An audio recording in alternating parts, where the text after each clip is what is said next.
Hi friends, പുതിയ വീഡിയോയിലേക്ക് എല്ലാവർക്കും സ്വാഗതം. ഞാൻ ഇന്ന് വന്നിരിക്കുന്നത് നല്ല ടേസ്റ്റി ആയിട്ടുള്ള ഒരു സലാഡിൻ്റെ റെസിപ്പിയുമായിട്ടാണ്. എല്ലാവരും ഒന്ന് കണ്ടു നോക്കുക. ഈ രീതിയിൽ നിങ്ങൾ ചെയ്തിട്ടുണ്ടാവും. ചെയ്യാത്തവർ തീർച്ചയായിട്ടും ഈ വീഡിയോ കണ്ടിട്ട് ചെയ്ത് നോക്കിയിട്ട് നിങ്ങളുടെ അഭിപ്രായം പറയണം. സലാഡ് ഇഷ്ടമല്ലാത്തവർ ആരുമില്ല. നമ്മൾ സാധാ ചെയ്യുന്ന പോലെ എല്ലാവരും ചെയ്തിട്ടുണ്ട്. പക്ഷേ ഞാൻ കുറച്ച് മാറ്റം ഒന്ന് വരുത്തിയിട്ടുണ്ട് കേട്ടോ. അതൊന്ന് എല്ലാവരും ട്രൈ ചെയ്ത് നോക്ക്.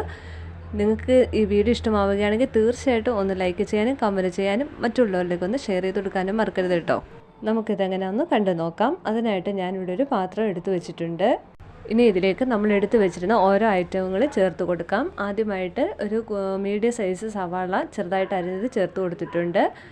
പിന്നെ ഒരു തക്കാളി ചെറുതായിട്ട് അരിഞ്ഞത് ചേർത്ത് കൊടുത്തു. ഇനി ഇതിലേക്ക് ഒരു പച്ചമുളക് ചെറുതായിട്ട് അരിഞ്ഞത് ചേർത്ത് കൊടുക്കാം. അടുത്തതായിട്ട് ഒരു കുഞ്ഞു കഷ്ണം ഇഞ്ചി ചെറുതായിട്ട് അരിഞ്ഞത് ചേർത്ത് കൊടുത്തിട്ടുണ്ട്.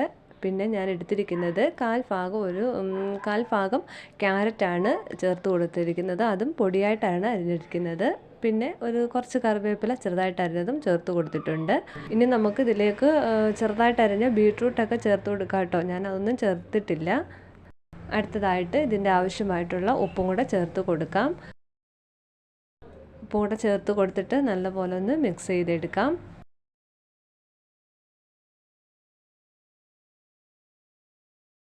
ഇനി മിക്സ് ചെയ്തത് നമുക്കൊന്ന് മാറ്റി കൊടുക്കാം. അടുത്ത സ്റ്റെപ്പ് എന്താണെന്ന് നോക്കാം.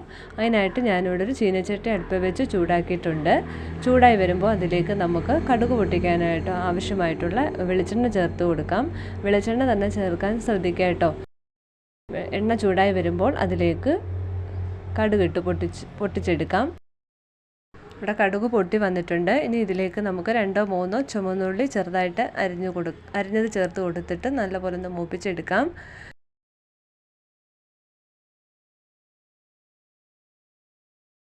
ഉള്ളി ഒന്ന് വാടി വരുമ്പോൾ നമുക്കതിലേക്ക് കുറച്ച് കറിവേപ്പില ചേർത്ത് കൊടുക്കാം.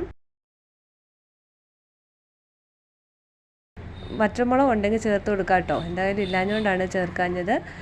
ഇവിടെ നമ്മുടെ ഉള്ളിയൊക്കെ നല്ല പോലെ ഒന്ന് മൂത്ത് വന്നിട്ടുണ്ട്. ഇനി നമുക്ക് തീ ഓഫ് ചെയ്തിട്ടൊന്ന് മാറ്റി വെക്കാം. ഇനി ഞാൻ നേരത്തെ മാറ്റി വെച്ചിരുന്ന വെജിറ്റബിളൊക്കെ എടുത്ത് വെച്ചിട്ടുണ്ട്. ഇതിലേക്ക് ആവശ്യമായിട്ടുള്ള തൈര് ചേർത്ത് കൊടുക്കാം. നല്ല പുളിയുള്ള തൈരാണ് കേട്ടോ ചേർത്ത് കൊടുത്തിരിക്കുന്നത്. അതുകൊണ്ട് നമ്മൾ ഉപ്പ് ചേർത്തിരിക്കുന്നത് ഒന്ന് നോക്കണം കേട്ടോ. പുളിയുള്ള തൈരാകുമ്പോൾ കുറച്ചുകൂടെ ഉപ്പ് വേണ്ടി വരും. നമ്മുടെ വീട്ടിൽ തന്നെ എടുത്ത തൈരാണ്.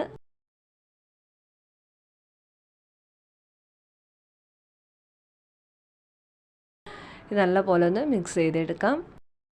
ഇപ്പോൾ തന്നെ കഴിക്കാൻ നല്ല ടേസ്റ്റാണ്. ഇനി ഇതിലേക്ക് നമ്മൾ കടുക് പൊട്ടിച്ചതോടെ ഒഴിക്കുമ്പോൾ വളരെയേറെ ടേസ്റ്റാണ്. എല്ലാവരും ഒന്ന് ട്രൈ ചെയ്ത് നോക്കണം. ഇനി നമ്മളുടെ കടുക് പൊട്ടിച്ചത് ചെറുതായിട്ട് ചൂടാറി വന്നതിന് ശേഷം മാത്രം ഇതിലേക്ക് ചേർത്ത് കൊടുക്കുക.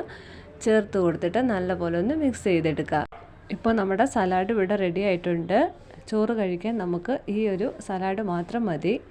ഈ ചൂട് കാലത്ത് ഇങ്ങനൊരു സലാഡ് ഉണ്ടാക്കി എല്ലാവരും ഒന്ന് കഴിച്ചു നോക്ക്. എല്ലാവരും ഒന്ന് ട്രൈ ചെയ്ത് നോക്ക്. ഈ ചാനൽ ആദ്യമായിട്ടാണ് കാണുന്നതെങ്കിൽ ഒന്ന് സബ്സ്ക്രൈബ് ചെയ്ത് സപ്പോർട്ട് ചെയ്യാൻ മറക്കരുത് കേട്ടോ. സബ്സ്ക്രൈബ് ചെയ്യുമ്പോൾ അതിൻ്റെ തൊട്ടടുത്തുള്ള ബെല്ലൈക്കൺ അമർത്തി അതിൽ ഓൾ എന്ന ഓപ്ഷൻ ഓണാക്കി വെക്കാനും മറക്കരുത്. എല്ലാവർക്കും ഇഷ്ടമായിട്ടുണ്ടെന്ന് കരുതുന്നു. ഇനി ഞാൻ അടുത്ത വീഡിയോയുമായിട്ട് വരാം. Thanks for watching.